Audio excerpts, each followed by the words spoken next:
Oh, merienda time. Dito tayo sa bakery. Dahil sa dami ng bakery dito. Dito tayo bibili ng tinapay. May masarap na tinapay dito. Wala na itong paborito ko na tinapay ah. Ito mo ni kulay oh. Wala, dami.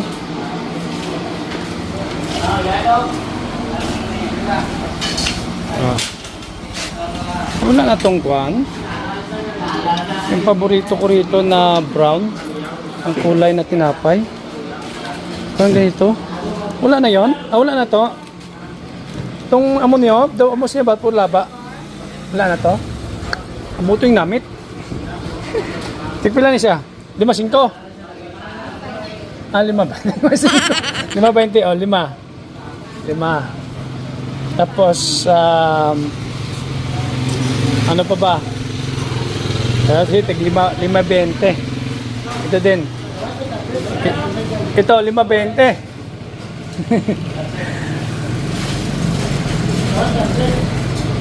Ito. 5. 4.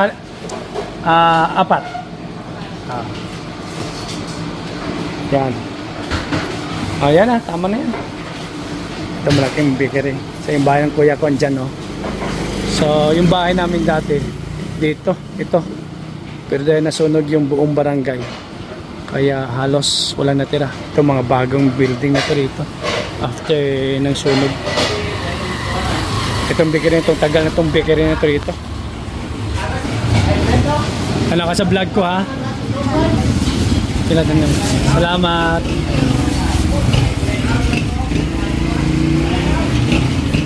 Ano na? Tayo sa bahay ng kuya ko. Dito yung bahay niya talaga sa palengke. Palengke ito eh. Pag araw ng Sabado, araw ng palengke, busy ito rito. Tayo mga mga tables.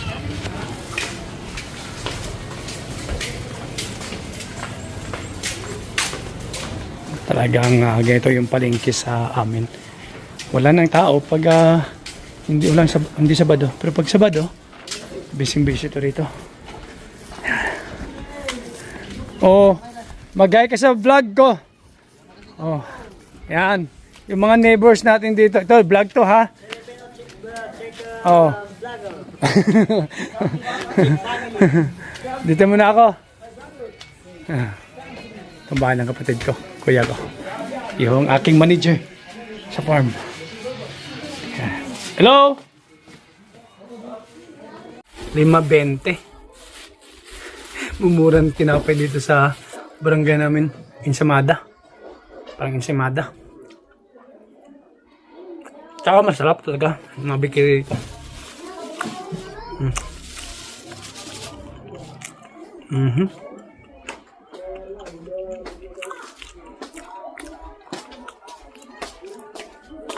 Ayos.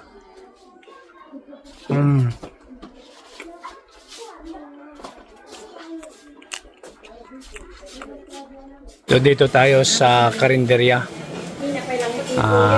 Dito sa tabi-tabi, dito sa palengke. Mura lang dito. Kaya dito ako kakain.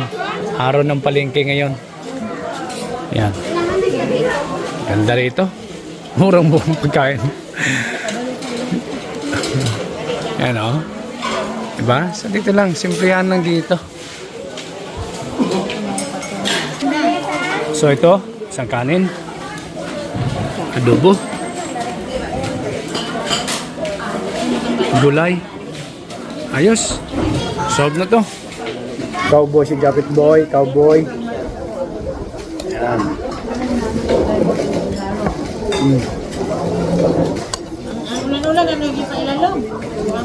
Lutong bahay.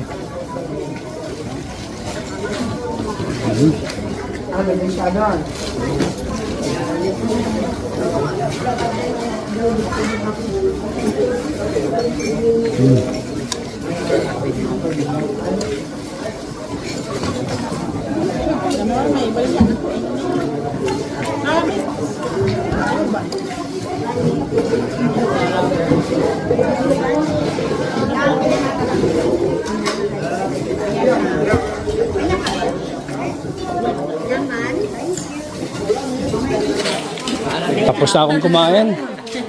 So, 2 ulam, yung adobo, tsaka gulay, tsaka kanin. 100 pesos aking nabayaran. Okay. So, yan. Ito palengke. Araw ng palengke. Araw ng palengke ngayon, oh. Hindi pa ganong busy kasi maaga pa.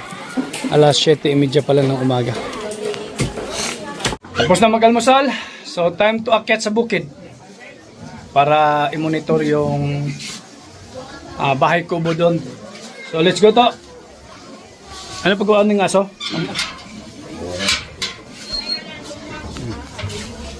Araw ng palengke. Ganito rito. Pero hindi pa ganong busy. Maaga pa. Alas 8 pa lang eh. Magiging busy yan pag mga alas 10, alas 11. Yan. So habang hindi pa busy, punta muna tayo sa bukid. Para tingnan natin kung ano yung ginagawa ng mga karpintero doon. Anyway, kahit hindi mo naman sila bantayan. Kasi pakyaw naman yon. Kaya okay lang. Ating manager. Farmer na farmer ang dating, oh. Cowboy. Tingnan nyo yung baka ni tatay, oh. Maliliit pa, no?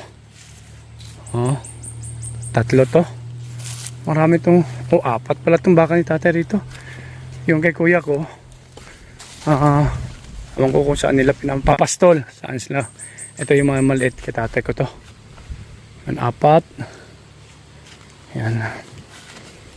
Baka mamaya suwagin tayo rito. Ganda, no? Oh, ayun. Pirang marabo yan. Pag ibenta, pinapadami yan. Madaming plano sila sa farm. Sabi ko, gawin nyo kung anong gusto nyo. Wala naman, hindi naman ako rito nag-i-stay. Ito lang yung investment ko. Ito yung sagingan. Ito yung kay kuya ko. Yan. Ewan ko yung iba. Gaano nakalawak ang kanilang natapos. Laki. Sabi ko naman noon, bahay ko, laki, pumalaki talaga. Hindi na bahay ko buto. Hello.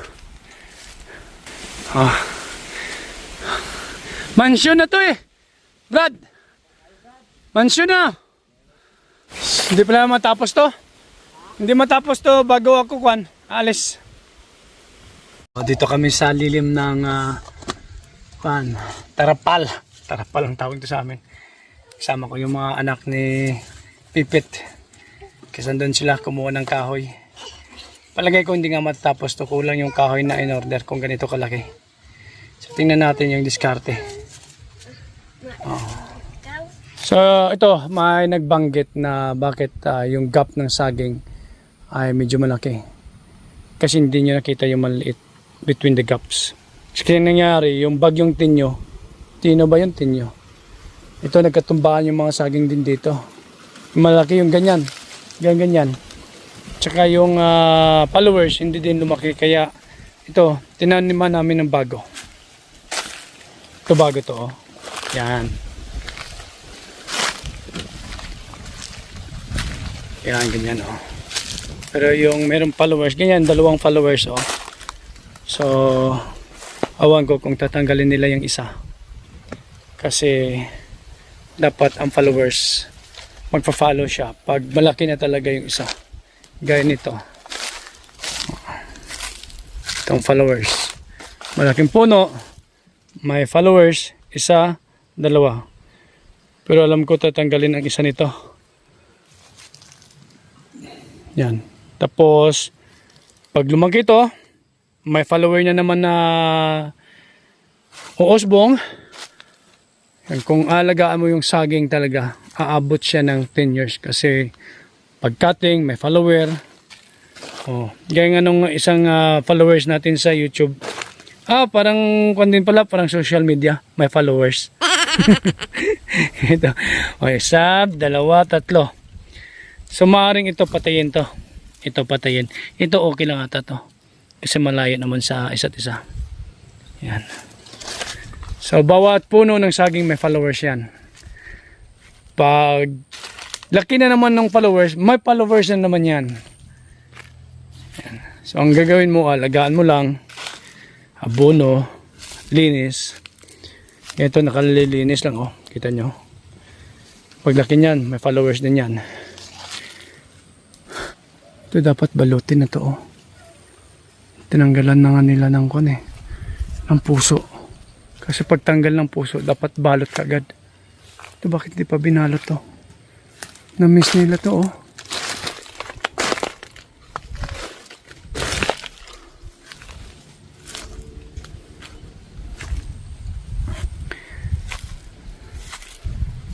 Yan. Doon. Ito magtatanim sila. Yung mga caretaker ng sayote. Magtatanim sila sa sayote rito. Yan. Pinayagan sila ni manager magtanim ng sayote. So hindi kami kumukuha ng parte ha. Yan. Hindi sila tenant dito. Pakyawan yung trabaho nila rito. So kung may pinapatrabaho kami, binabayaran namin sila pakyawan. Yung mga pabahay na yan, ito yung bahay, tsaka dun sa kabila, libre yan sa kanila. Para hindi na sila uuwi sa kanilang baryo. Kasama sila nanggaling. So ito, nilinis nila para tamnan ng sayote. Ito oh. Sa kanila na yan, yung sayote. Hindi kami kumukuha ng parte. Kasi pag kumuha ka ng parte, tenant ng dating. So pinayagan lang sila na magtanim. Pag harvest sa kanila na. Pero ang sabi ko, pag may pinapagawa kami, unahin nila yung akin.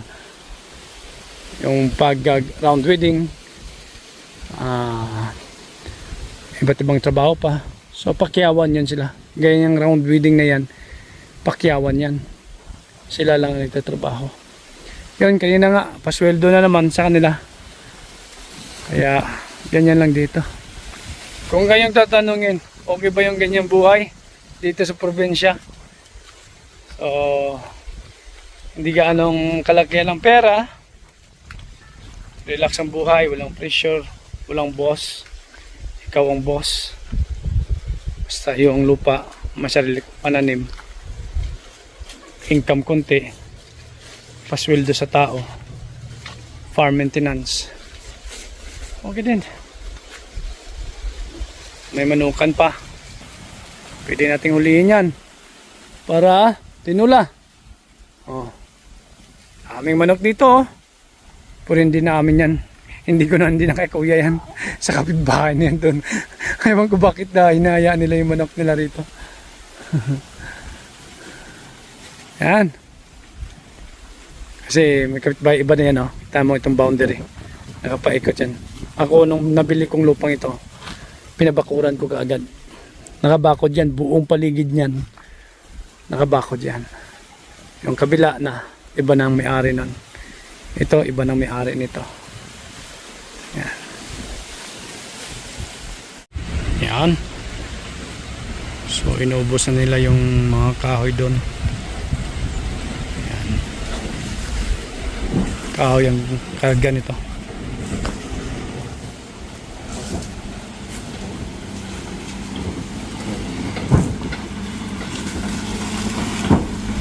Pagtatuwad ah. Yun. Ayos. Yan na lahat ng kahoy. Kulang sa kahoy. Mag-order na naman kami ng kahoy. Kaya sabi ko kay kuya ko, ito hindi ako maniwalang bahay kubo to. Sabi niya, bahay kubo to. Hindi. Hindi ko na nakikita ang bahay kubo to. Malaki na talaga bahay na to. Ganito kataas. Oh. Oh. Hindi na bahay kubo yan. Oh. Kulang din sa kahoy nito. Brad, no? Wala.